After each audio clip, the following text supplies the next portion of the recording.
ওলামায়ে কেরামদের হক যারা আদায় করবে না, নবীজির স্পষ্ট হাদিস থেকে বর্ণনা আসছে তাদেরকে নবী উম্মত বলে পরিচয় দিবে না। অনেক হাজি সাহেব দেখবেন কিয়ামতের ময়দানে দাঁড়ায় গেছে, অনেক দানশীল ব্যক্তি দেখবেন কিয়ামতের ময়দানে দাঁড়ায় গেছে। কেন? আল্লাহ রাসূল সাল্লাল্লাহু আলাইহি সাল্লাম ওই দিনকে উম্মত বলে পরিচয় দিবেন। যার সুপারিশ ছাড়া জান্নাতে যাওয়ার সুযোগ নাই, যার সুপারিশ ছাড়া জান্নাতের দরজাগুলো খোলা হবে না, ওই নবী কিয়ামতের ময়দানে আমাকে আপনাকে যদি পরিচয়টুকু না দেয়, কি যে অবস্থা হবে ওই দিন। যেই দিন ওয়াসাহিবাতিহি ওয়া বানি, যেই দিন তার সন্তান, তার ভাই, তার মা, পরিবার পরিজন, পৃথিবীর কেউ তোমাকে পরিচয় দিবে না। ওই দিন যদি আমার নবী, আপনার নবী, দয়াল নবী যদি পরিচয় না দেয়, কি অবস্থাটা হবে, কি হবে ওই দিনটা? একটু চিন্তা করে দেখেন না, ওই দিনটা কি হবে। অনেক হাজি সাহেব দেখবেন কিয়ামতের ময়দানে দাঁড়ায় গেছি, নবীদের সুপারিশ মিলে নাই। অনেক দানশীল ব্যক্তি দাঁড়ায় গেছে, অনেক ব্যক্তি দেখবেন ভালো ভালো ব্যক্তি সমাজের মানুষ দাঁড়ায় গেছে, কিন্তু তাদেরকে নবী উম্মত বলে পরিচয় দিবেন। আফসোসের বিষয়, চিন্তা করে দেখেন। মাকারিমুল আখলাক একটি কিতাব আছে, ওই কিতাবের মধ্যে 147 নম্বর একটা হাদিস বর্ণনা করেছেন। قال النبي صلى الله عليه وسلم ليس من أمتي من لم يجل كبيرنا ويرحم صغيرنا من لم يجل كبيرنا ويرحم صغيرنا ويعرف لعالمنا। নবীজি সাল্লাল্লাহু আলাইহি ওয়াসাল্লাম এই হাদিসের মধ্যে 3 ব্যক্তির কথা বলেছেন। কয় ব্যক্তি? একটু আওয়াজ দেন, আমার কথাকে বুঝতেছেন? একটু আওয়াজ দিয়েন, বলেন তো কয় ব্যক্তির কথা বলেছেন? 3 ব্যক্তির কথা বলেছেন আল্লাহর নবী।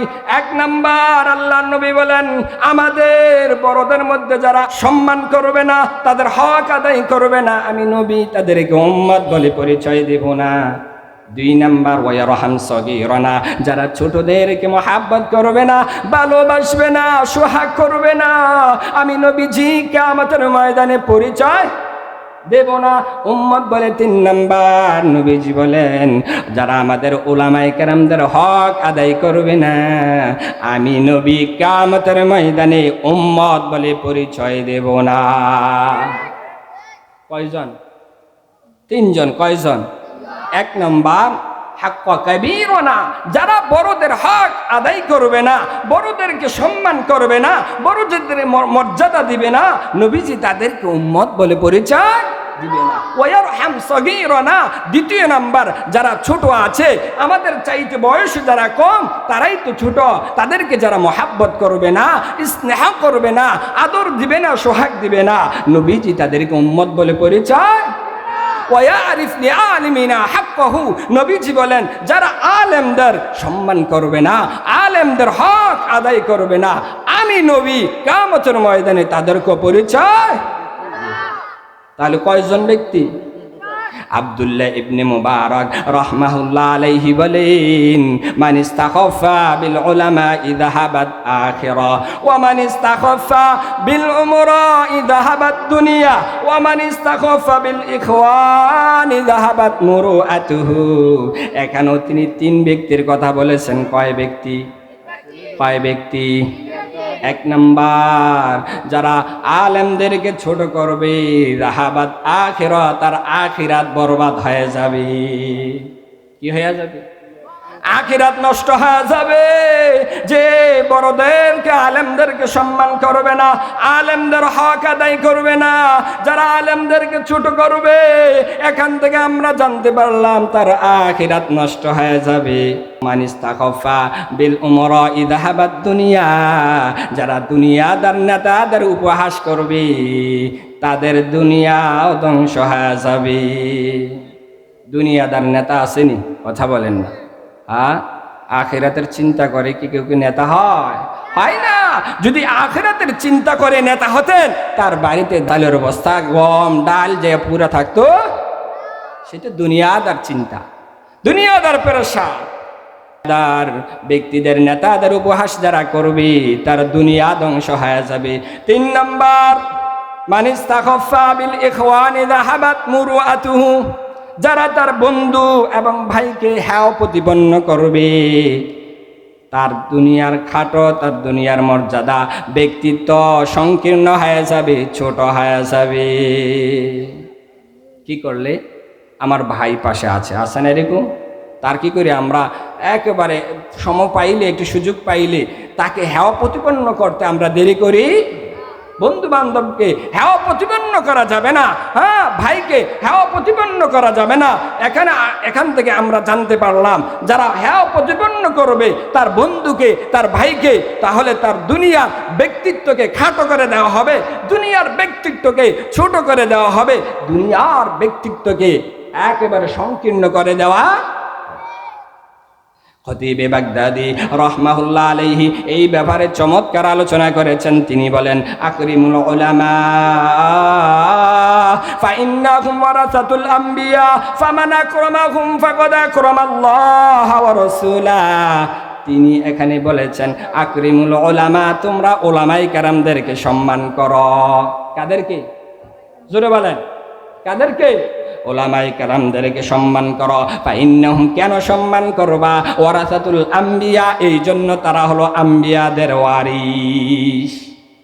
কাদের কথা বলেন?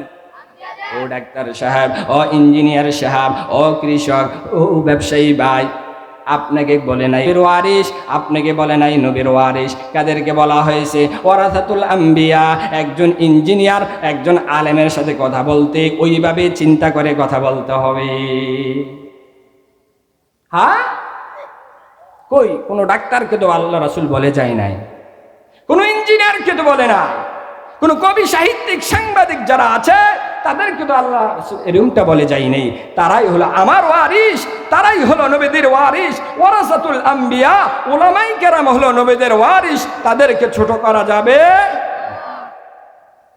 ফামান আকরামাহুম, যারা তাদেরকে শ্রদ্ধা দেখাবে, যাদেরকে ভক্তি দেখাবে, ফাকাদ আকরামাল্লাহ ওয়া রাসূলা, তারা বরং আল্লাহ এবং তার রাসূলকে ভক্তি শ্রদ্ধা দেখালো।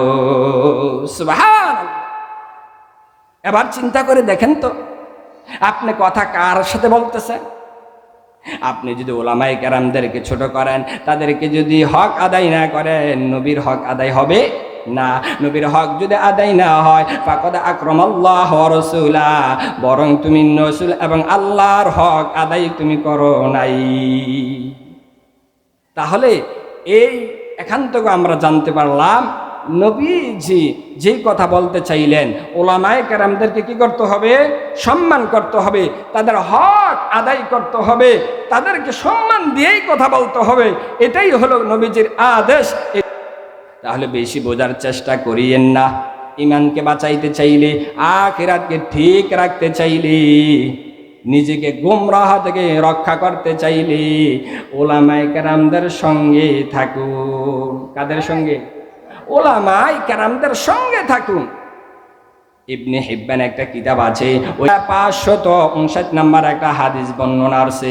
নবীজি সাল্লাল্লাহু আলাইহি ওয়াসাল্লাম বলেন, আল বারাকাতু মা আকাবিরিকুম। চিল্লা বলেন আল্লাহু আকবার। নবীজি এখানে বলেন, যারা তোমাদের কাছে দ্বীনের লাইনে বেশি বুঝে, যারা তোমাদের মধ্য থেকে দ্বীনের লাইনে বেশি জানে, তাদের সঙ্গে থাকো, এর মধ্যেই বারাকা। চিল্লা বলেন আল্লাহু আকবার। তাহলে ইমাম সাহেব আপনার চাইতে বয়স কম হইতে পারে, ইমাম সাহেব আপনার চাইতে ছোট হতে পারে, কিন্তু ইমাম সাহেবের ভিতরে, খতিব সাহেবের ভিতরে কোরআন আছে। কি আছে? তার ভিতরে হাদিস আছে, নবীজির বাণী আছে। এই জন্য তার সাথে কথা বলতে হলে সাবধানে কথা বলতে হবে, সম্মান দিয়ে কথা বলতে হবে। এই জগতের মধ্যে সব চাইতে বেশি দরদি উলামায়ে কেরাম, এর চাইতে কেউ দরদি হতে পারে? হযরত ইয়াহিয়া ইবনে মুআজ রাহমাহুল্লাহ আলাইহি তিনি বলেন, উম্মতের প্রতি উলামায়ে কেরাম হলেন পিতা মাতার চাইতে বেশি দয়ালু। কার চাইতে? পিতা মাতার চাইতে বেশি দয়ালু। এই কথা যখন তিনি বললেন, একজন দাঁড়াইয়া প্রশ্ন করলেন, কিভাবে? তিনি বলেন, এই জন্য, কারণ তার পিতামাতা তাকে দুনিয়ার আগুন থেকে বাঁচায়, আর উলামায়ে কেরাম আখিরাতকে হেফাজত করে, আখিরাতের আগুন থেকে তাকে হেফাজত করে। তাহলে বোঝা যায় এই জমিনের মধ্যে সব চাইতে উলামায়ে কেরাম হলো দরদি। কথা বলেন কি? উলামায়ে কেরাম হলেন এই জগতের মধ্যে সব চাইতে বেশি দরদি, কারণ দুনিয়ার আগুন থেকে মা বাঁচার চেষ্টা করে, আর উলামায়ে কেরাম পরকালের আগুন থেকে বাঁচার চেষ্টা করে। দুনিয়ার আগুন থেকে পরকালের আগুনটা 70 গুণ বেশি তাপ। দুনিয়ার সময় অল্প, আখিরাতের সময়কার কোনো সীমা নাই। ওই জগতের জন্য যারাই চিন্তা ফিকির করে তারাই তো সবচেয়ে দামি। কথা বলেন, তারাই সবচেয়ে দামি।